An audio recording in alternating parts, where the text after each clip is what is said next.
1 2 3 4 5 6 सोच लीजिए, एक यहाँ खड़ा है गुरु भाई साहब। इतने लोग में कोई सेक्टर 2 नहीं गया, कोई नहीं गया, कटहल मोड़ भी नहीं गया।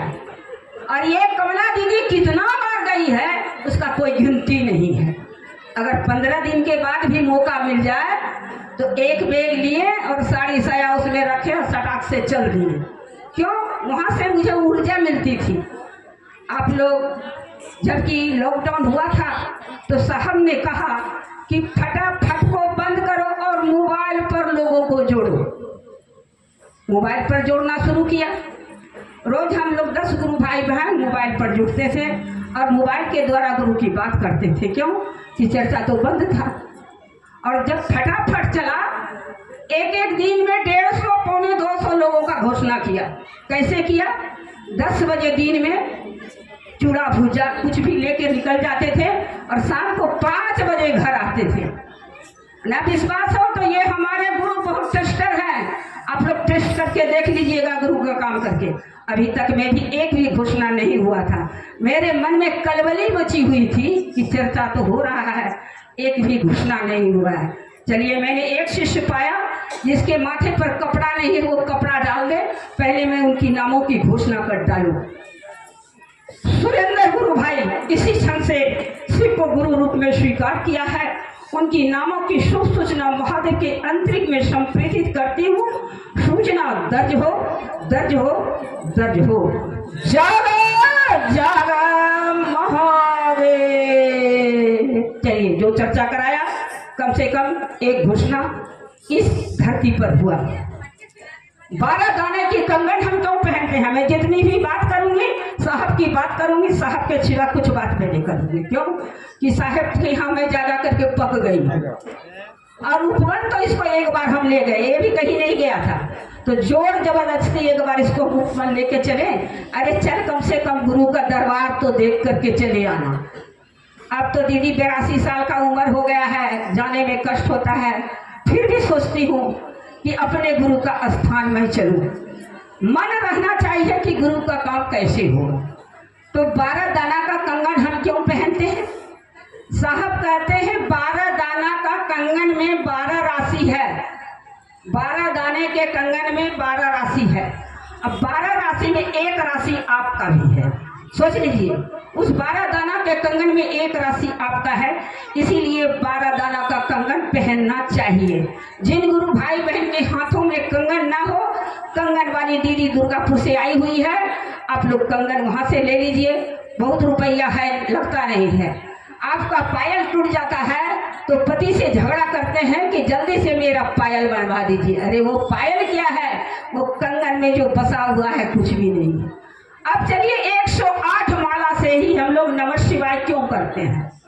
दिशा कितनी है? कितनी दिशा है? 4।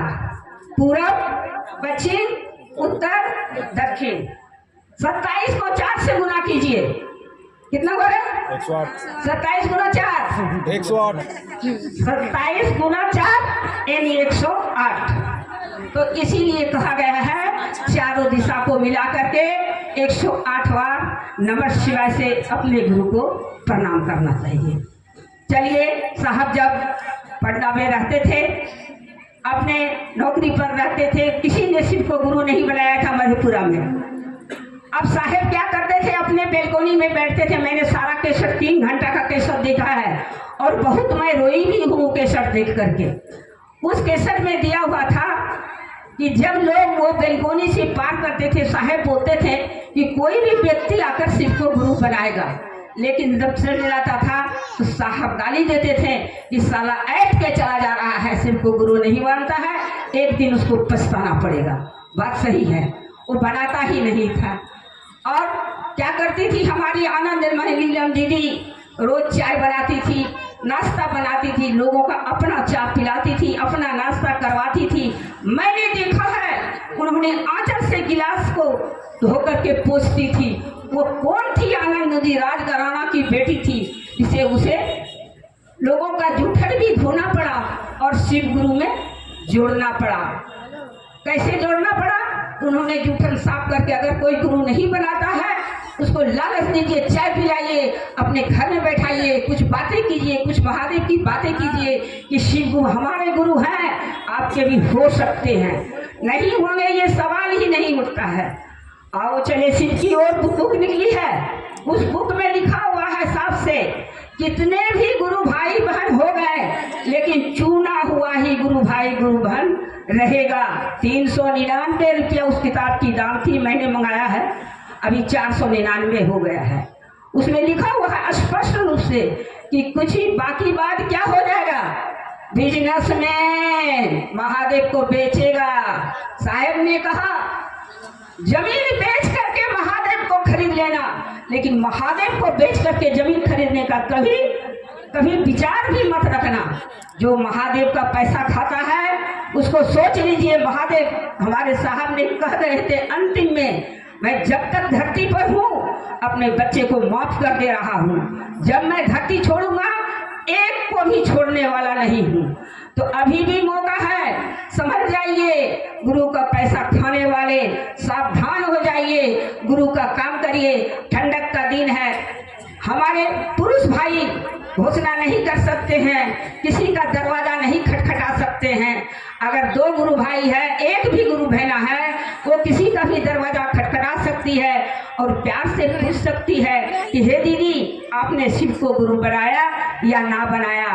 ना बनाया तो उनके नामों का घोषणा करेंगे, और अगर बना लिया तो उससे पूछेंगे कि दीदी दया कैसे मांगते हैं, चर्चा कैसे करते हैं, नमः शिवाय किस टाइम में करते हैं। साहब ने तो टुकड़े टुकड़े में नमः शिवाय कर दिया। बोले जिनसे नहीं होता है, जब महादेव भारी पड़े तभी बैठ करके 2 बार 4 बार 5 बार नमः शिवाय कर लीजिए। सहज बात तो ये है, आप स्कूल जाते हैं अपने पोता पोती को छोड़ने, तो रास्ता में नमः शिवाय करते करते चले जाइए, आपका रास्ता भी कट जाएगा, आपका दिमाग भी फ्रेश रहेगा। मेरी उम्र 82 साल हो गई है दीदी, लेकिन मैं 4:15 में रोज उठती हूँ। क्यों? दुर्गापुर में बहुत सारे गुरु भाई बहन हैं, कमी नहीं है, लेकिन किसी ने साहब से महादेव नहीं मांगा। साहब बार बार कहते थे कि जो महादेव लेकर आया है तब तो ठीक है, अगर नहीं लेकर के आया है तो हमसे ले जाओ। 2013 में हमारे दिमाग में आया कि बार बार साहब ये बात क्यों बोलते हैं, आज हम महादेव मांगबे करेंगे चाहे जो हो जाए। हमने खड़ा हुई और मैंने कहा साहब मैं तो महादेव लेबे नहीं की हूँ, हमको महादेव चाहिए। साहब ने बोला कैसा महादेव चाहिए? बोले बस मेरी इच्छा है कि मेरे हाथों से कहीं एक महादेव की छोटी सी मंदिर बन जाए, वो मंदिर का नाम रह जाए। साहब ने कहा ए मस्तू तेरा मंदिर जरूर बनेगा, मैं रहूं इस बात पर ख्याल कीजिएगा, मैं रहूं अथवा ना रहूं लेकिन मंदिर जरूर बनेगा, थोड़ी सी देर है। अब देखिए 22 सितंबर 4 सितंबर को 1922 साहब 4 तारीख को गुजरते हैं और 26 तारीख को मंदिर का उद्घाटन होता है। इस बात पर मुझे बराबर रोना आता है। इस साहब ने कहा था कि मैं रहूं या ना रहूं, इसका मतलब यही होता है कि साहब जानते थे कि मैं चली जाऊंगी तो कमला दीदी के नाम से मंदिर बनेगा। वो मंदिर में हर महीना जो पहला बृहस्पति होता है उस बृहस्पतिवार को गुरु की चर्चा होती है, और उस मंदिर में जिन्होंने जो जो मांगा उनकी मन्नत भी पूरी हुई। तो ये है साहब के दिया हुआ महादेव। मैंने तो कहती हूँ कि दुर्गापुर के लोग तो गए लेकिन महादेव मांगबे नहीं किया, बात को गौर करबे नहीं किया। अब मुझे ट्रेन में सोए सोए ये बात मिला। आज मेरी धन ये किस्मत है कि साहब ने मुझे बहुत कुछ दिया।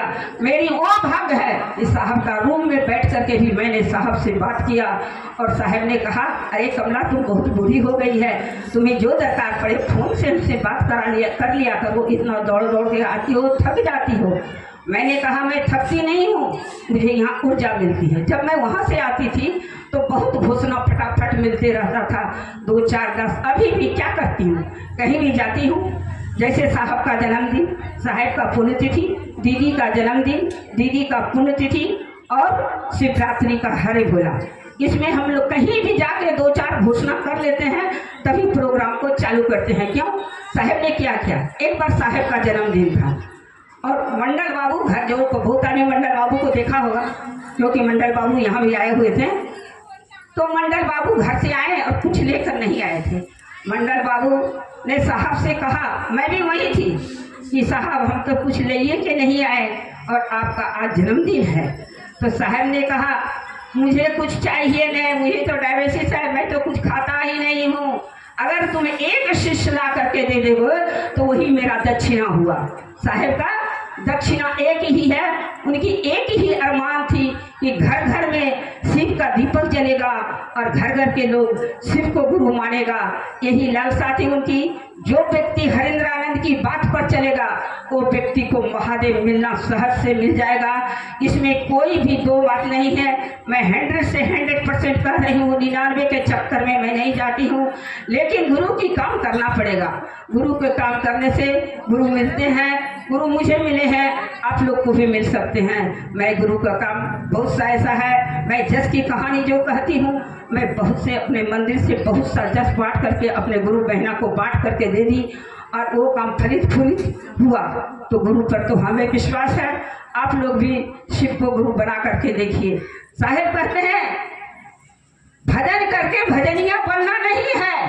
साहेब कहते हैं भजन तो एक चटनी है, चर्चा बेसी कीजिए और भजन कम करिए। लेकिन हमारी दीदी लोग का क्या है, हमको भजने करना है, हमको भजने में मन लगता है। कौन कर रहा है? भजन करना है। और जैसे छठी होता है, जन्मदिन होता है, साहब ने कहता है उस दिन तुम जन्मदिन मनाओ। गुरु को बेच करके बाद में छठी का भजन कराना वो भी गुनहगार है। जो व्यक्ति ऐसा करता है वो समझ जाइए, आपके घर में छठी है, एक दिन बुलाइए, आराम से लोग गाएगा, लेकिन चर्चा के बाद कराने का प्रयास कभी नहीं कीजिएगा। क्योंकि मैंने साहब से ढेर सारी बातें सुनी है दीदी। अगर हम 2 घंटा भी चर्चा करेंगे, हम लोग सरोजिनी दीदी भी अगर 2 घंटा चर्चा करेगी तो चर्चा हम लोगों का खत्म नहीं होगा। कारण है कि जो साहब से मिला तो साहब से बहुत कुछ लेकर के आया। और अभी भी मैं आशा रखती हूँ कि मेरे गुरु का स्थान उपवन है, उपवन जाने का इच्छा अभी भी है कि जाकर के फिर से अपने गुरु दरबार में जाकर के अपने गुरु की जगह देख के क्या हो। मेरा वो भाग हुआ और मेरे साथ साथ बिटिया का भी भाग खुल गया। कैसे? इसको जबरदस्ती हमने लेके गया और चांदी का थरिया में मेरे महादेव का भोग लगता है, मेरे महादेव यानी साहब का भोग लगता है। वो भोग भी इसको भी खिला दिए। मैं तो खाती ही थी, इसको भी खिला दिए। इसका भी जन्म सफल हो गया, जन्म सफल हो गया। क्योंकि बड़े भाग वाला का साहेब का खाया भोजन मिलता है। उस भोजन को भी मैंने स्वीकार किया और अपने खाने से नहीं, मैं 4 गुरु भाई बहन को लेके गई थी और चारों का जैसे मैं वहाँ 5 जैसे पहुंची, बरखा दीदी बोली कि दुर्गापुर से कमला दीदी 5 आदमी को लेके आई है, 5 का भोजन यहाँ बनना चाहिए।